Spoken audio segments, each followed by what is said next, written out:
오늘 이 오후 예배 시간에는요, 지난 우리 제주 비전 트립에 통해서 또 하나님께서 저에게 알려주신 것들, 또 말씀해주신 것들, 또 그 가운데 제가 깨달았던 내용들을 또 성도님들과 함께 나누면서 또 말씀을 좀 전하려고 합니다.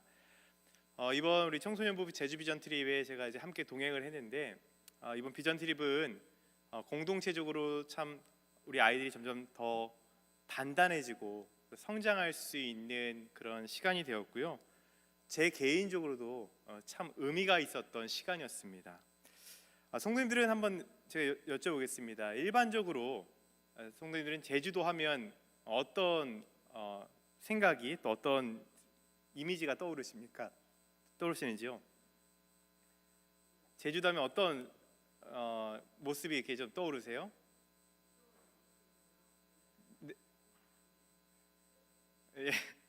네, 이 천혜의 자연 환경을 가진 너무 아름답고 낭만 있는 섬 제주, 그것이 저희가 일반적으로 갖게 되는 또 생각하는 제주도의 그런 이미지일 것입니다. 제주도에 간다는 그것만으로도 굉장히 마음이 또 설레이는 것이 사실이죠. 저만 그런 거 아니죠? 저 역시도 참 제주도 갈 때 그런 설레는 마음이 있었습니다. 그런데요, 이번에는 제주도 간 것이 저희가 단순한 여행을 간 건 아니잖아요. 분명하게 저희가 딱 뭐라고 붙였죠? 제주 비전 트립이었습니다. 말 그대로 하나님의 비전을 발견하기 위해 갔던 곳이었고요. 실제로 또 하나님이 그곳에서 제가 그동안 가지고 있었던 제주도의 어떤 그런 아름다운 그런 섬, 그 제주의 모습만이 아니라 제주도가 가지고 있던 이 아픔을 또 제가 알고 돌아올 수 있었던 은혜의 시간이었습니다. 이번 제주 비전 트립 시간에요, 총 두 분의 이제 목사님이 저희에게 이제 저녁 시간에 예배 시간에 말씀을 전해 주셨어요. 한 분은 이제 제주도에 있는 유일한 미션 스쿨인 제주 중앙고등학교의 이제 교목이신 이순규 목사님이라는 분이시고, 또 다른 한 분은 제주 충신교회 이제 부목사로 계시는 이제 김종우 목사님이라는 분이 이제 오셔서 말씀을 전해 주셨습니다. 이분들과 이제 집회를 하기 전에 저 잠깐 만나서 이제 사전에 이제 같이 교제를 좀 나누고, 그리고 또 이제 집회 시간에 이분들의 이제 말씀을 통해서 그동안 이제 저희가 여행으로는 참 제주도를 많이 다니지 않습니까? 근데 여행으로 다닐 때는 알 수 없었던 그런 어떤 제주도의 그런 아픔의 역사를 조금이나마 배우고 돌아올 수 있었다는 사실입니다. 우리 흔히 제주도를 가리켜 뭐라고 표현하죠?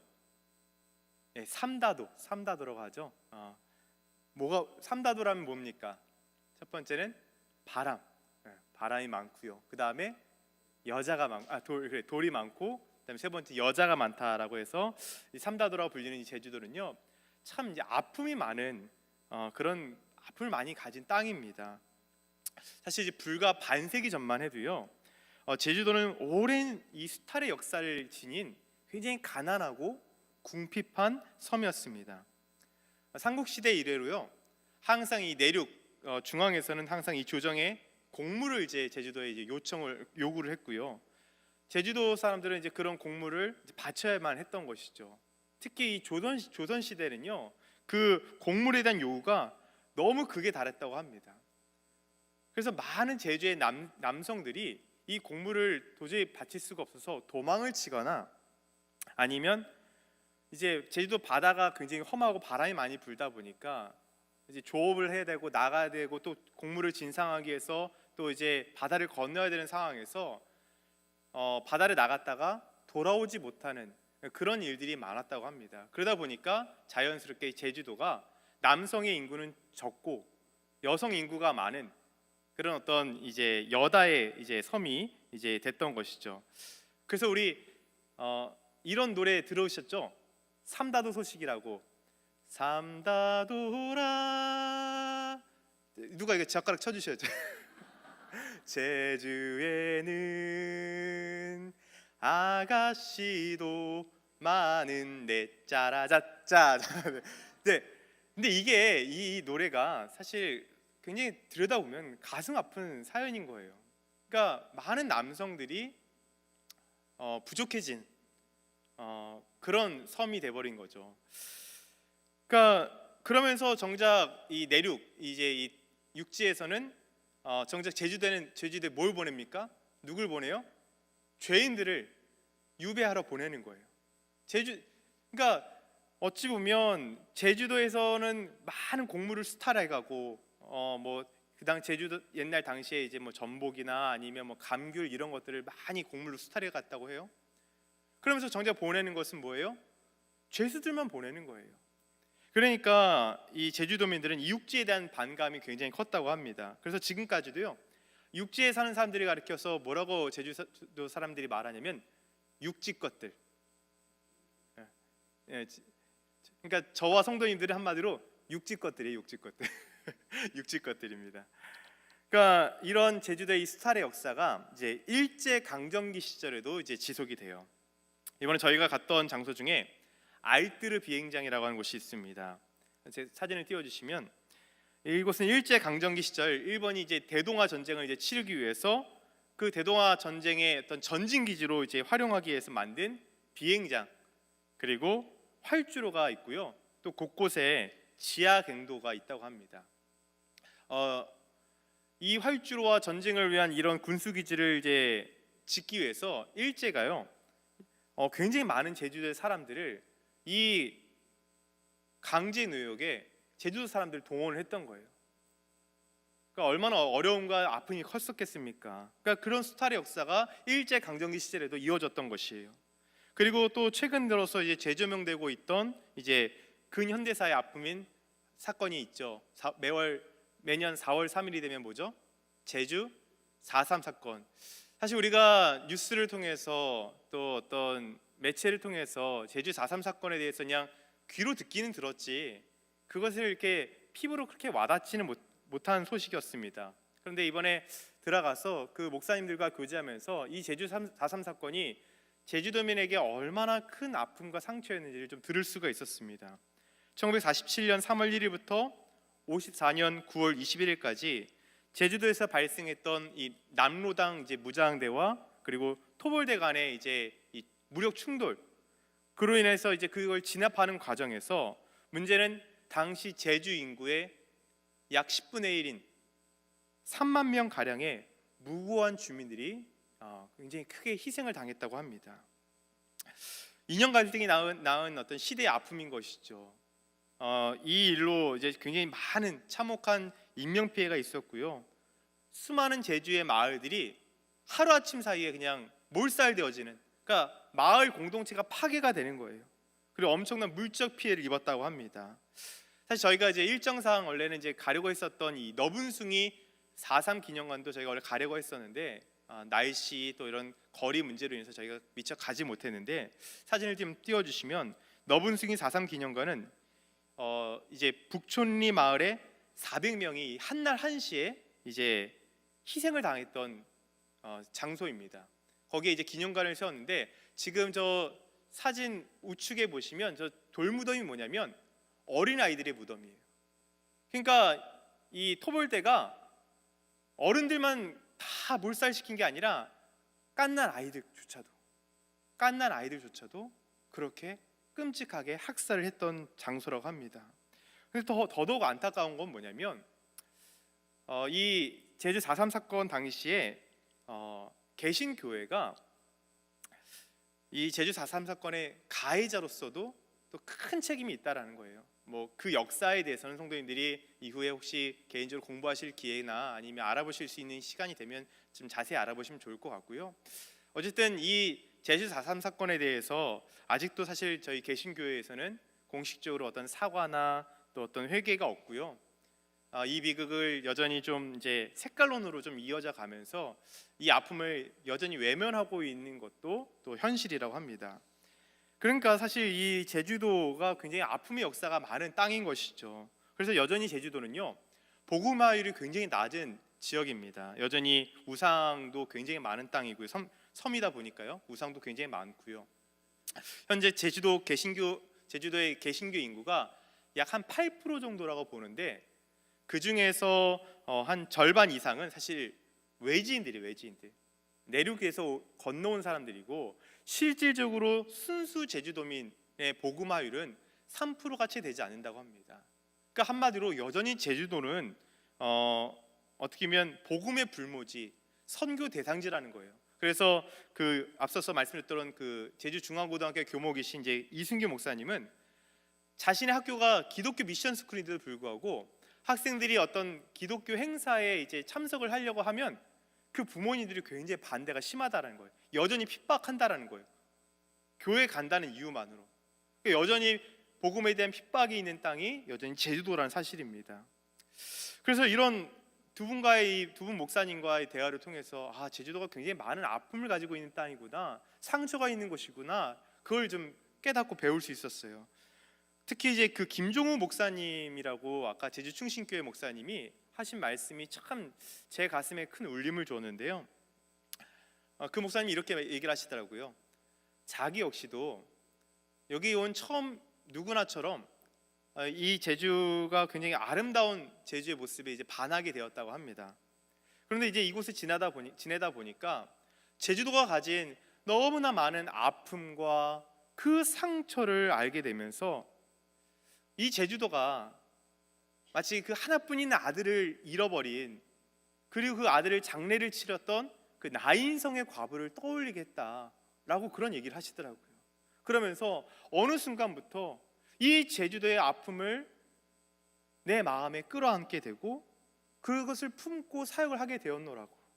그래서 지금은 그 아픔과 상처를 회복하는 꿈을 꾸면서 이 교회 개척을 이 제주도 땅에서 준비하고 있다라고 이렇게 말씀 나눠주셨습니다.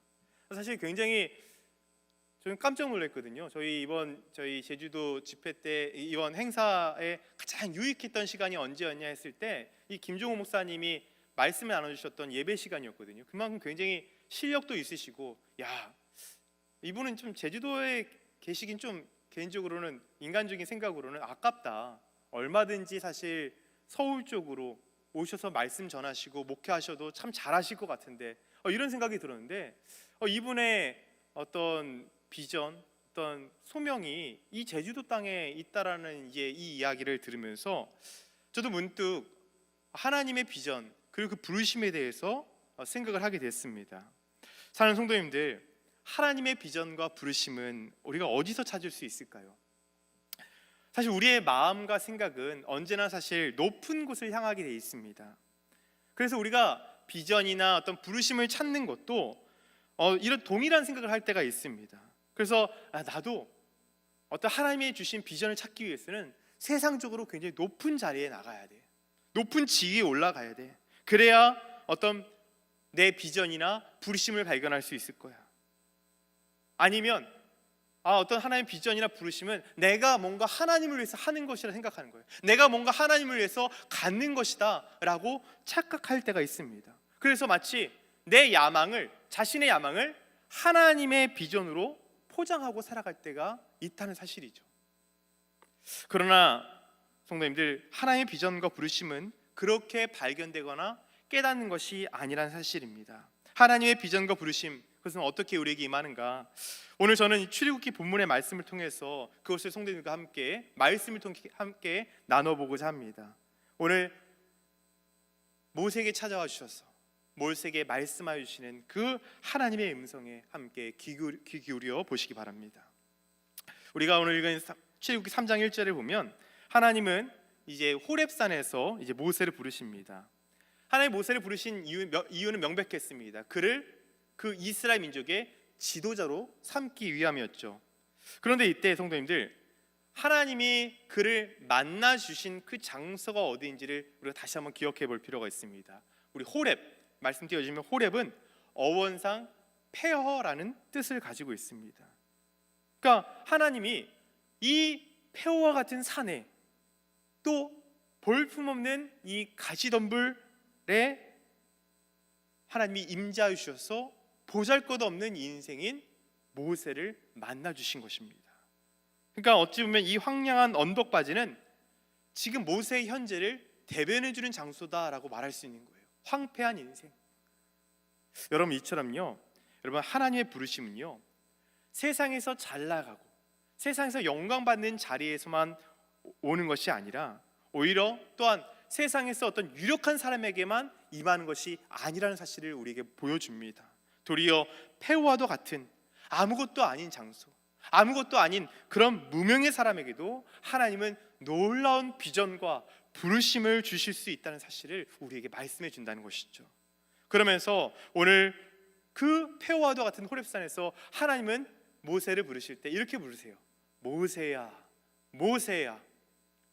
여러분, 이 고대 셈족 문화에서요, 누군가의 이름을 반복해서 부른다라는 것, 여러분 그것은요 어떤 호의와 우정을 담고 부른다는 표현입니다. 그러니까 하나님이요 모세에게 지금 하나님의 비전과 부르심을 말씀하실 때 어떤 강압적인 명령으로서 말씀하신 것이 아니라 마치 친한 친구에게 성도님들 어떤 내 고민을 토로할 때, 내 속마음을 터놓을 때 하듯이 지금 하나님이 모세에게 말씀하셨다는 것이에요. 하나님 그렇게 하신 데에는 하나님의 진정한 속마음을 모세에게 전하시면서 그가 그 마음을 함께 품기를 원하셨다는 데 있습니다. 하나님의 속마음은 다른 것이 아니었어요. 바로 하나님이 가진 아픔이었습니다. 모세야, 나는 너의 조상의 하나님이다. 아브라함의 하나님이요, 이삭의 하나님이요, 야곱의 하나님이다. 그런 나에게 지금 굉장히 아파하는 것이 있다. 가슴 아픈 것이 있다. 내 아픔을 너가 좀 들어주겠니? 그리고 그 아픔을 너가 듣고 함께 품어주면 좋겠구나 라면서 하나님이 모세에게 찾아와셨던 것입니다. 그리고 하신 말씀이 바로 우리가 읽은 이 7절의 말씀입니다. 우리 출애굽기 3장 7절의 말씀을 다시 한번 함께 읽도록 하겠습니다. 시작.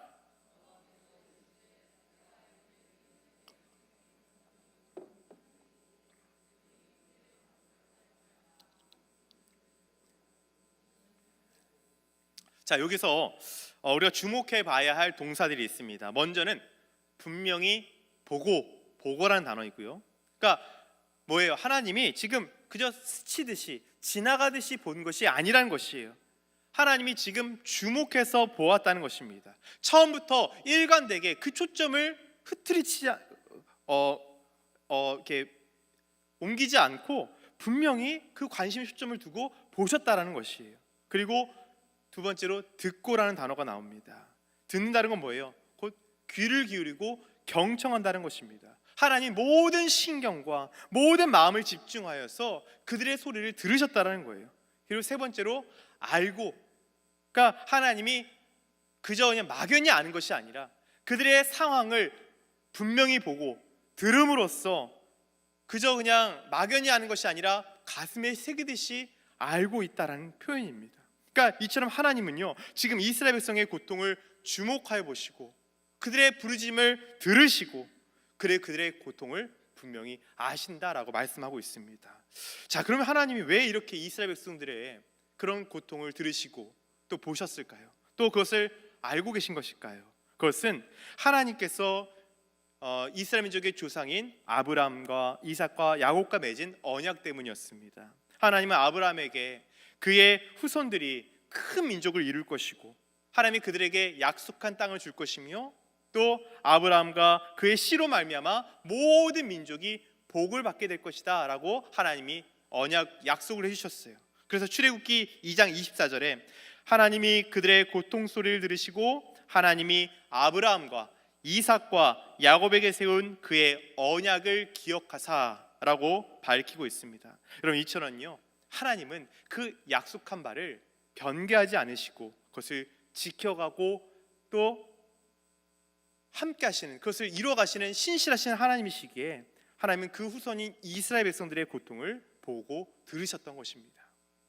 여러분, 그런데 또 하나 이스라엘 백성을 하나님이 분명히 보고 들으시고 하셨던 이유가 또 다른 이유가 있습니다. 그것은 무엇이냐면 다시 말씀 3장 7절을 띄워주시면 그들이 하나님의 백성, 곧 내 백성이기 때문입니다.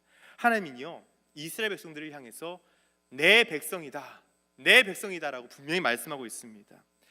여러분, 성도님들의 자녀들이요 밖에서 아이들과 같이 뛰어놀 때 여러분 그 아이들의 그 수많은 군중 사이에 있다 할지라도요 내 자녀가 보이는 이유가 무엇입니까? 그 아이가 내가 사랑하는 나의 자녀이기 때문에, 내가 낳은 나의 자녀이기 때문에 그 아이가 보이는 것입니다. 여러분, 뭐 교회나 어린이집에서 저희 자녀들도요 이제 뭐 발표를 해요. 그러면요, 솔직히 말해서요, 부모인 제 눈에는요, 다른 아이들은 사실 잘 눈에 들어오지 않습니다. 저희 아이가 어떻게 하나, 실수하는 것은 없나, 어떤 표정을 짓고 있지, 한눈에 들어와요. 아무리 멀리 있어도 제 아이가 눈에 들어옵니다. 왜냐하면 그 아이가 저의 자녀, 나의 자녀이기 때문에 그렇습니다. 여러분, 그렇습니다. 하나님은요, 지금 하나님이 지으신 이 피조 세계에 대해서 외면하시는 하나님이 아니란 사실입니다. 하나님은 그의 백성들을, 하나님의 그의 자녀들을 외면하지 않으시고 그들의 아픔과 슬픔을 돌아보시고 또 생각하시고 함께 하시는, 우리와 함께 하시는 사랑의 하나님이란 사실입니다. 그리고 이렇게 하나님이 이 모세에게 말씀하신 까닭에는 하나님이 보고 듣고 아신 그 내용을 모세도 알기를 원하기 때문에 그렇습니다. 그러니까 이런 거예요. 모세야, 지금 내가 보고, 지금 내가 듣고, 내가 지금 알고 있는 이스라엘 백성들의 그 고통을 너도 함께 알기를 원하노라. 지금 이렇게 하나님이 모세에게 말씀해주고 있는 것입니다. 여러분, 여기서 우리가 알 수 있는 건 뭐냐면 하나님의 비전이 어떻게 발견되는가, 그것을 우리가 알 수 있다는 것입니다. 여러분, 하나님의 비전은 뭐냐? 하나님의 시선이 향하는 곳, 하나님의 마음이 있는 그곳에서 우리가 발견할 수 있게 된다는 사실입니다. 여러분, 언제나 하나님의 시선은 낮은 곳을 향해 나갑니다. 아래를 향해 두시고요, 특별히 인간의 눈물이 있는 곳, 슬픔과 탄식이 있는 곳, 아픔과 외로움이 있는 곳을 향한다는 사실입니다. 우리가 그곳에, 하나님의 그 시선이 향하는 곳에, 하나님의 마음이 있는 곳에 우리의 시선과 우리의 마음이 맞닿을 때, 또 우리가 그곳에 나아가게 됐을 때, 또 그것을 우리가 함께 품게 될 때, 그럴 때 비로소 우리는 하나님의 비전을 가질 수 있게 된다는 것입니다. 이처럼 여러분, 이런 하나님의 마음은요, 2차 행동을 가져오게 되는데, 이제 하나님 그런 거예요. 이제 내가 가만히 있지 않겠다. 이제 내가 내 백성의 고통에 참여할 것이다 라고 하시는 말씀이 출애굽기 3장 8절의 말씀입니다. 우리 출애굽기 3장 8절의 말씀을 함께 읽도록 하겠습니다. 시작.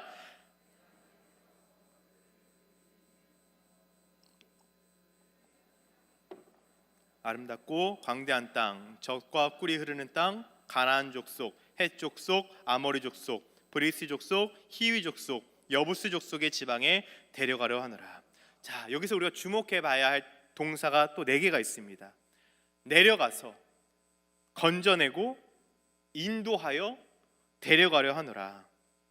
그러니까 이는요, 앞서 3장 7절에 보고 듣고 알다에 대한 하나님의 어떤 2차적 행동을 가리키는 단어들입니다. 그러니까 하나님은요, 이제 그 백성들을 향한 그 분명한 목적을 밝히시는 거예요. 여러분, 이처럼요, 하나님은요, 이 하나님의 비전을 이제 모세에게 보여주시고 그 뜻과 방향을 이제 말씀하시는 것으로 이제 시작한다는 사실입니다. 여러분, 그래서요, 하나님의 비전은요, 어떤 우리가 그 비전을 바라볼 때 이것은 어떤 내가 세운 목표가 아니란 사실입니다. 내가 세운 어떤 원된 꿈이 아니라는 거예요. 하나님이 우리에게 보여주신 하나님의 계획과 그 목표에 기초한다는 사실입니다. 하나님 모세에게 보여주신 비전도 이와 같은 것이죠.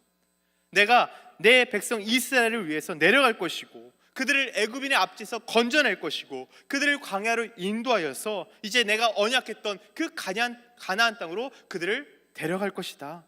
이 비전을 하나님이 분명하게 모세에게 말씀해 주신 것입니다. 여러분, 그래서 이 비전은요, 출애굽기를 관통하는 말씀이 될 뿐만 아니라 이후에 예수 그리스도의 복음의 예표가 되는 말씀이기도 합니다.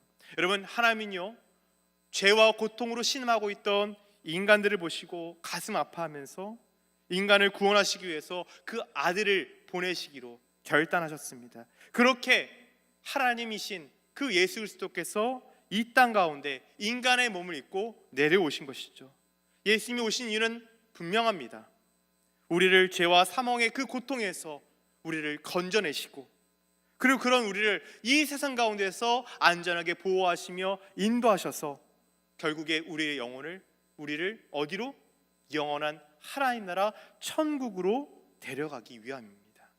여러분, 이렇게 하나님은요, 결코 인간의 아픔과 고통을 외면하시고 홀로 내버려 두시는 하나님이 아니란 사실입니다. 인류의 모든 죄와 슬픔에 함께 합하시고 그 역사 가운데 깊이 개입하셔서 하나님의 그 구속사를 이끌어 가시는 그런 역사의 주권자, 사랑의 하나님이심을 우리가 알 수 있습니다. 그렇게 모세에게 자신의 비전을 보이신 하나님, 이제 그 하나님은요, 이제 모세를 이제 그 소명의 자리로 부르십니다. 3장 9절과 10절 말씀 함께 보겠습니다. 네, 3장 9절과 10절 말씀 함께 읽겠습니다. 시작. 이제 가라. 이스라엘 자손의 부르짖음이 내게 달하고 애굽 사람이 그들을 괴롭히는 학대도 내가 보았으니 이제 내가 너를 바로에게 보내어 너에게 내 백성 이스라엘 자손을 애굽에서 인도하여 내게 하리라. 여러분, 이제 하나님은요, 모세에게 이제 가라. 이제 너를 보내어서 바로에게 보내서 내 백성 이스라엘을 인도하여 낼 것이다 라고 하나님이 말씀하고 있습니다. 그러니까 지금 그것이 모세의 소명이다 라고 하나님이 분명하게 말씀하고 있는 것이, 거대한 권력을 쥐고 있던 그 바로 앞으로 그 앞에 하나님의 마음을 품고 나아가라고, 그 백성을 불쌍히 여기는 마음을 안고 나아가라고 그 앞에 서라고 하나님 분명하게 그 모세의 수명을 말씀하시는 것입니다.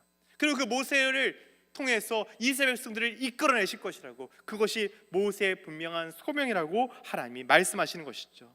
여러분, 이처럼요, 우리가 하나님의 마음을 품고 또 그 속에 있는 하나님의 비전을 깨닫게 되면 이제 그곳에서 바로 나를 향한 하나님의 소명을 발견하게 됩니다.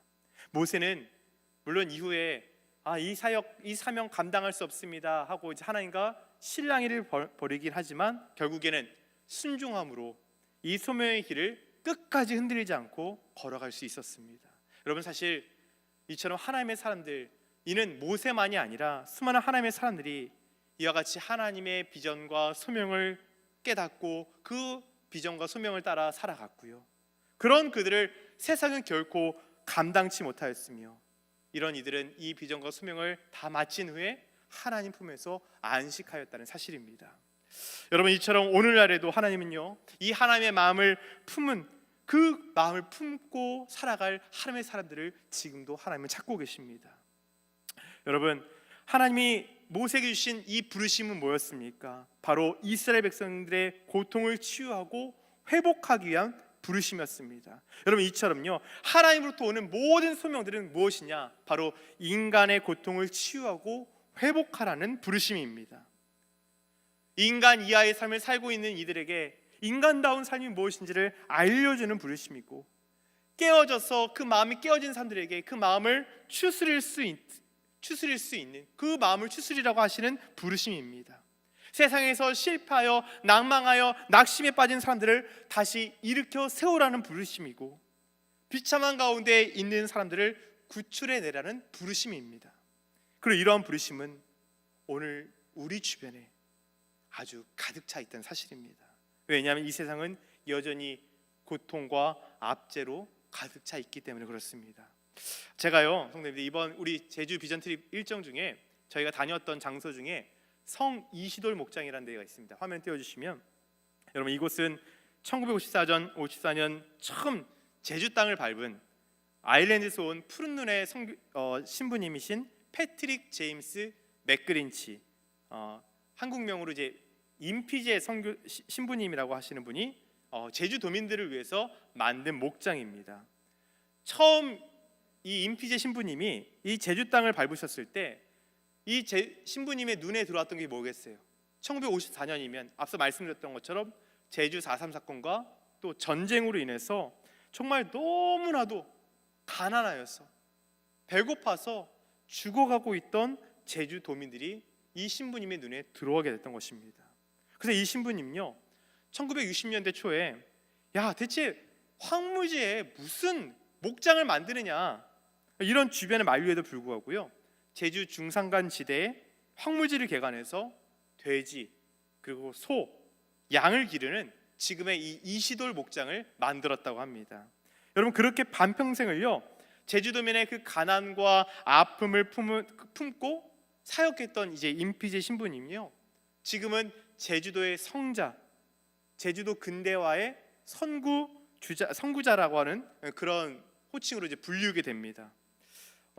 화면을 띄워주시면 이 임피제 신부님의 제가 이 기념관을 저희가 다녀왔는데 그 기념관에 그분의 고백이 이렇게 적혀 있어요. 참 너무나 감동적이더라고요. 뭐라고 되어 있냐면, 하나님께 이곳에 와서 매일매일 기도했습니다. 제발 이 사람들 잘 살게 해달라고. 그리고 이제 이분이 이제 제주도 이제 여성이 그 내륙 지방에 가서 일을 하다가 안타깝게 이제 죽게 된 일을 통해서 이제 이 수직사, 이제 그런 이제 수직사를 이제 만들면서 이렇게 고백을 해요. 자기가 목장이나 이 수직사를 시작을 할 때 이걸 결코 성공하려고 시작한 것이 아닙니다. 단지 아이들이 죽어서는 안 된다 생각했다, 이렇게 고백을 하고 있는 그 신부님의 이 고백이 이렇게 이제 기록되어 있는 것을 보게 되었습니다. 여러분, 뭐 임피제 신부님만이 그렇겠습니까? 한국 땅을 밟았던 수많은 선교사님들이 한결같이 이 땅에 오셔서 하셨던 고백이 무엇입니까? 하나님은 가장 낮은 곳에 그 백성들과 함께하고 있다는 증언입니다. 하나님의 시선, 그리고 하나님의 마음은 언제나 그 아래를 향하고 그 부르짐이 있는 이들과 함께 하셨다라는 증언들이 있습니다. 하나님의 시선은, 하나님의 마음은 언제나 인간의 눈물이 있는 곳, 아픔이 있는 곳, 탄식이 있는 곳에 함께하고 있습니다.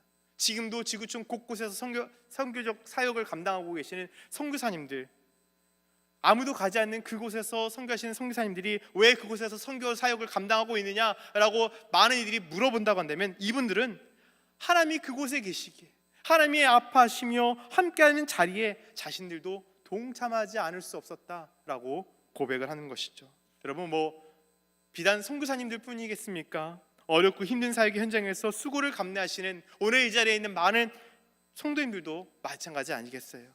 이와 같은 섬김이 어떻게 여러분 자발적으로 이루어질 수 있겠습니까? 어떻게 기쁨으로 이루어질 수 있겠습니까? 그 힘의 근원이 무엇이겠습니까? 다 동일한 대답일 겁니다. 그곳에서 우리는 하나님의 아픔을 느꼈던 것이고, 그곳에 하나님의 시선이 머물고 있다는 것을 발견했기 때문에 그렇습니다. 여러분, 그래서 진정한 비전과 하나님의 그 부르심은요, 결코 우리에게서 찾을 수 있는 것이 아닙니다. 하나님으로부터 온다는 사실입니다. 하나님의 그 가슴 아파하시는 그 아픔을 우리가 함께 품을 때만이 우리가 가질 수 있게 된다는 것입니다. 그러므로 오늘 이 자리에 있는 저와 성도님들도 그 하나님의 아픔을 함께 공감하시고 느끼실 수 있는 그런 하나님의 사람들이 다 되시기를 주 이름으로 축복합니다. 여러분, 그러기에 높은 데를 바라보지 마십시오. 그곳에서 하나님의 비전을 찾으려 하지 마십시오. 하나님의 비전과 부르심은 거기에 있지 않습니다. 우리 주변에서 우리가 살아가는 동안에, 우리가 기도하는 가운데 하나님이 우리의 마음에 어떤 성령님의 감동을 주실 거예요. 그들을 향한 눈물을 흘리게 하실 겁니다. 그들을 품게 하실 거예요. 여러분, 그것이 내가 감당해야 할 비전입니다. 그것이 꼭 선교사처럼 그것을 꼭 반드시 나가는 것이 아니에요. 기도의 사명도 분명히 사명입니다. 내가 할 수 있는 무엇인가를 하나님이 보여주실 수 있어요. 여러분, 그것을 마음에 품고 여러분 그것을 지켜가며 나아갈 때, 비록 우리가 무명의 사람이라 할지라도 우리를 통해서 하나님의 나라는 확장되어져 갈 것이고, 수많은 회복의 역사, 치유의 역사가 우리를 통해 나타나게 될 줄 믿습니다. 그렇게 하나님의 아픔을 나의 아픔을 삼고 이를 통해 세상을 회복시켜가는 그런 주님의 귀한 자녀들 다 되시기를 주의 이름으로 축복합니다. 함께 기도하겠습니다.